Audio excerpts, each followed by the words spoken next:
Achieving a professional quality mix can sometimes feel like a daunting task. However, with the right techniques, you can transform your mixes and take them to the next level. If you've ever experimented with top-down mixing, you know how much of an impact tweaking the mix bus, even a little, can have on your mix. After you've taken the time to go through your track count and sculpt each sound the way you want it, the next step is to take all of these individual tracks and form them into one cohesive sound for the enjoyment of the listener. And this all happens on the mix bus. So in part 1 and 2 of this video, I'll be covering how you can quickly and efficiently add brightness and depth to your mix through some simple uses of EQ and a slightly more advanced method involving mid-side processing. And parts 3 and 4 will focus on automation, using both compression and volume to make your mixes stand out more than ever before.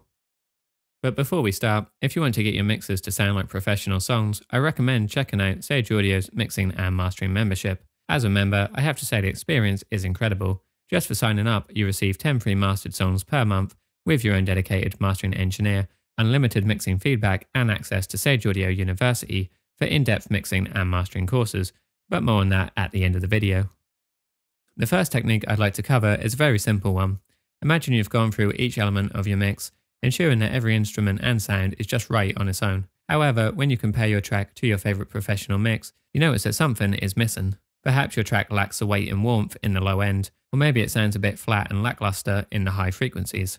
This is where the magic of broad stroke EQ comes into play. Instead of fine-tuning individual elements, you'll apply EQ adjustments across the entire mix, targeting specific frequency ranges to address these shortcomings. By employing broad stroke EQ moves, you're not only enhancing the overall balance and tonal character of your mix, but also bringing it closer to the sonic quality of professional productions. For instance, if your mix feels thin in the low end, you might want to boost the bass frequencies to add depth and richness. Or, if the high end lacks sparkle and excitement, a gentle boost in the upper range can bring life into your mix, making it more vibrant and engaging. The great thing about using broad stroke EQ lies in its simplicity and efficiency. Instead of getting bogged down in intricate adjustments to individual tracks, you're able to achieve noticeable improvements in the overall sound with just a few strategic EQ moves. This approach not only streamlines your mixing process, but also helps you quickly address common issues and bring your mix to a competitive level of quality. As an example, my track here feels like it's lacking a little in the high end.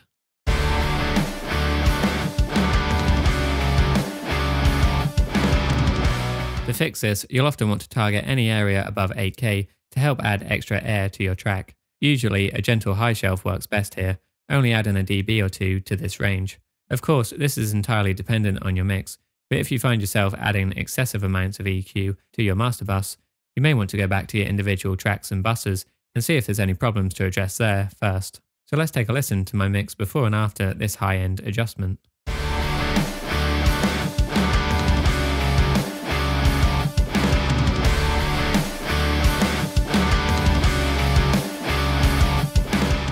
The next technique is the use of mid-side EQ. This really builds off of the first technique, but lets you get more surgical and specific with your moves.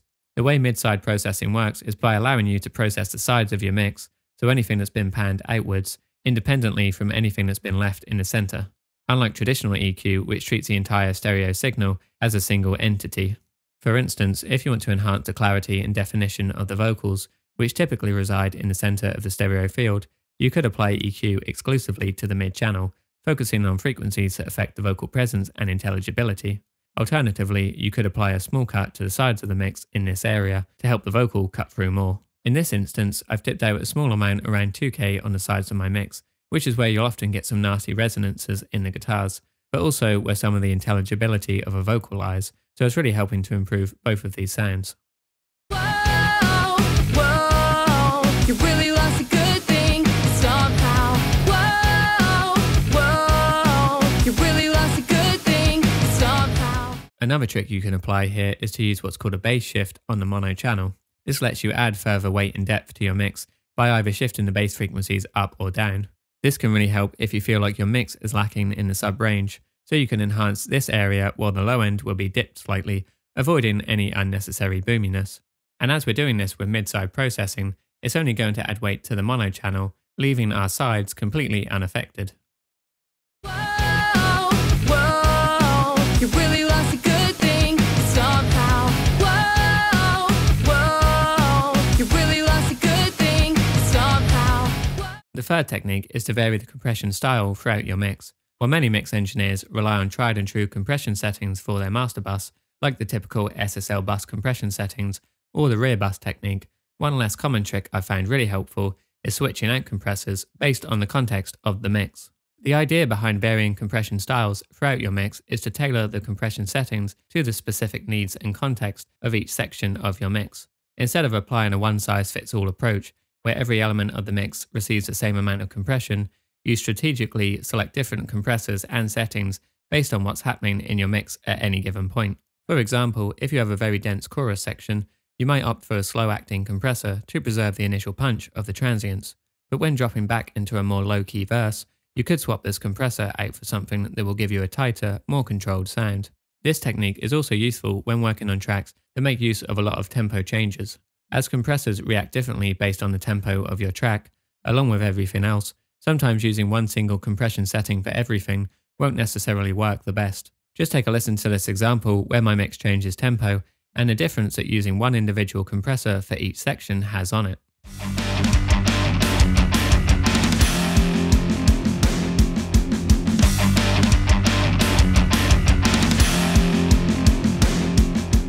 You can take this idea one step further too by familiarizing yourself with the different harmonic characteristics certain compressor types have, and then using this to your advantage. For example, compressors like the 1176 impart a good deal of harmonics into any signal that passes through one, along with affecting the dynamic range. That's actually what the Comp Off button does, in case you ever wondered. It allows you to use the unit simply for its harmonic characteristics alone. Varying compression styles allows you to create a sense of depth and dimensionality within your mix by emphasizing certain elements while subtly attenuating others. By employing compressors with different tonal characteristics and coloration, you can add warmth, character, and texture to individual tracks, enhancing their sonic presence and impact within the overall mix. The final technique is another easy one that really helps your mix pop on any playback system. It's a use of a small amount of volume automation at key moments in your mix to ensure that these moments stand out to the listener. There's a couple different ways you can go about doing this, one more subtle and one more overt. To start with, you want to enable volume automation on your master bus track. This will then allow you to write in automation on the master bus fader. The key difference between the subtle and overt approach I mentioned is at which point you set this automation to happen in the signal chain. You can choose to place this volume automation either before your master bus chain or after. If you do it before, the volume increase will sound more subtle, as it's going to be affected by every plugin in your chain that comes after it. So you'll effectively be running this into your compressor and limiter, which will then drive them harder at the specific points you've applied automation to. This may be a desirable effect in some cases, or other times maybe not. So just bear this in mind when using pre-effects automation. The other option, which is the one I use most of the time, is to set this like any standard automation, which happens post-effects, meaning that the volume increase won't affect your plugin chain and the jump in level will sound a bit more drastic. As this is going to affect the volume of the entire mix, you're going to want to keep this subtle. I never really add more than 1 dB when using this technique.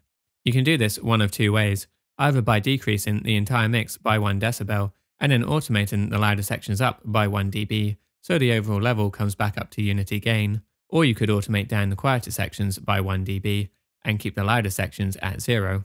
As an example, I've taken my verse down by 1 decibel and kept the chorus at 0. I'll play this back first without the automation engaged and then with, so you can see how this one simple trick really helps to make my chorus pop.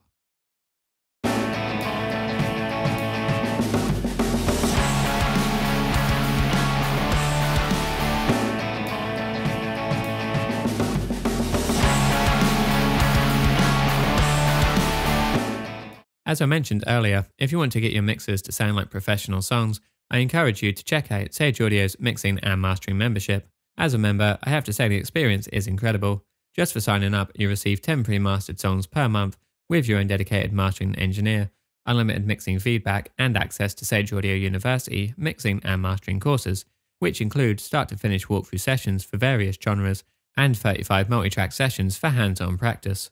This platform is supported by their thriving community and tight-knit network of audio engineers. Every day, I see and hear great wins in the membership from both new and seasoned engineers, noticing a huge improvement in their mixes and masters after joining. Right now, you can join the membership with a 70% lifetime discount, bringing the cost down to just $15 per month. So join today and start creating mixes that sound like professional songs.